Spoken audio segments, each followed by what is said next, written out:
Hello दोस्तों, उस film को आखिर आप क्या कहेंगे जिसका क्राफ्ट काफी नीरस है, फिल्म मेकिंग बेहद ठंडी है, एक्टिंग बेकार है, लेकिन जो कहानी वो दिखा रही है वो वाकई देखने लायक कहानी है।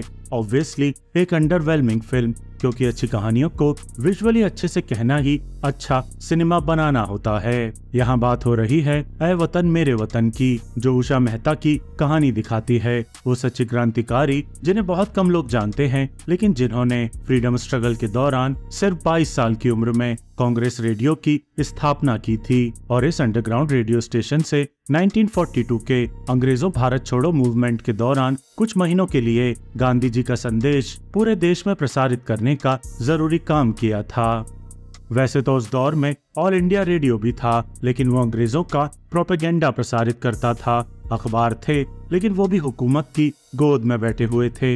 इसलिए अंडरग्राउंड रेडियो स्टेशन का होना आजादी के आंदोलन में अहम भूमिका रखता था और इसी तर्ज पर था कांग्रेस रेडियो, जिसे उषा मेहता और राम मनोहर लोहिया जैसे क्रांतिकारियों ने 1942 की आजादी की लड़ाई का अहम हथियार बनाया था। इतिहास के इस छोटे से विवरण को सुनकर कोई भी समझ सकता है कि सनसनी कहानी में बहुत दम है और अगर अच्छे से बने तो इस पर बेहतरीन फिल्म बन सकती है। ऊपर से ये फिल्म ऐसे भी बनाई गई है कि आपको कंटेम्पररी लगे, जिससे आप आज कनेक्ट कर सकें। एक बाप है जो अंग्रेजों की चाटुकारिता में लगा है, एक बेटी है जो अंग्रेजों के प्रोपेगेंडा को बहुत अच्छे से समझ रही है, देश का यूथ है जो समझ रहा है कि हम क्या देखेंगे, क्या सोचेंगे, क्या बोलेंगे, ये सब अंग्रेजों द्वारा कंट्रोल किया जा रहा है। लेकिन बदकिस्मती ये है कि कुछ अच्छी चीजों और अच्छे नेक इरादे होने के बावजूद इस फिल्म में उन इरादों का एग्जीक्यूशन अच्छा नहीं है। ऐसा लगता है जैसे उषा मेहता का विकिपीडिया पेज बस स्क्रिप्ट में ढाल दिया गया है। घटनाएं हो रही हैं, लेकिन न कोई खास रोमांच पैदा हो रहा है। सीन्स को बहुत अनाड़ी तरीके से स्टेज किया गया है। 1940s की पीरियड सेटिंग बहुत प्लास्टिक फील वाली है। अंग्रेजी विलेन कैरिकेचर लगता है। पुलिस का रेडियो को ढूंढने वाला बहुत लंबा हिस्सा कोई खास थ्रिल पैदा नहीं करता है। देशभक्ति के गाने किसी भी सीक्वेंस को एलिवेट नहीं कर पाते हैं।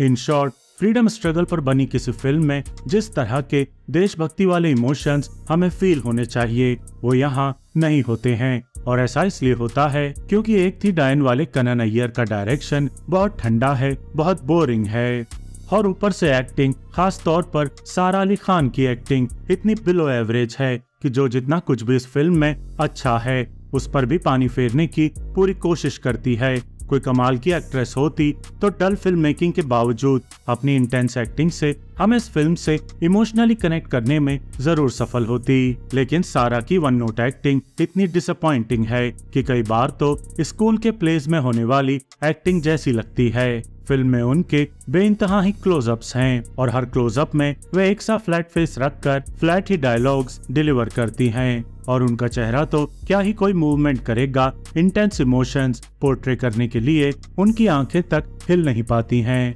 ऐसे एक्टर्स को जिम से ज्यादा पसीना एक्टिंग क्लासेस में बहाना चाहिए, लेकिन हमारी सुनता कौन है भाई। सारा की ठंडी एक्टिंग तब और भी ज्यादा चुभती है जब फ्रेम में स्पर्श श्रीवास्तव होते हैं, जो कि साइड कैरेक्टर होने के बावजूद बेहतरीन एक्टिंग करते हैं। उनका किरदार पोलियो से ग्रस्त है, लेकिन अगर वे फ्रेम के किनारे पर भी खड़े होंगे तब भी आप आसानी से देख पाएंगे कि बंदे का पूरा शरीर एक्टिंग में रमा हुआ है। ये होता है अभिनय के प्रति समर्पण, जो हमारे देश के कई सारे स्टार किड्स के लिए एलियन कॉन्सेप्ट है। बाकी राम मनोहर लोहिया के रोल में इमरान हाशमी यकीनन अच्छे लगते हैं। तो मिलते हैं अगले वीडियो में, लेकिन तब तक आप इस फिल्म को जरूर देखिएगा। भले ही ये पैट्रियोटिक फिल्म उम्मीदों पर खरा नहीं उतरती है, लेकिन सच्चे क्रांतिकारियों की ये सच्ची कहानी एक जरूरी गाथा है जिसके बारे में हमें पता होना चाहिए। शुक्रिया।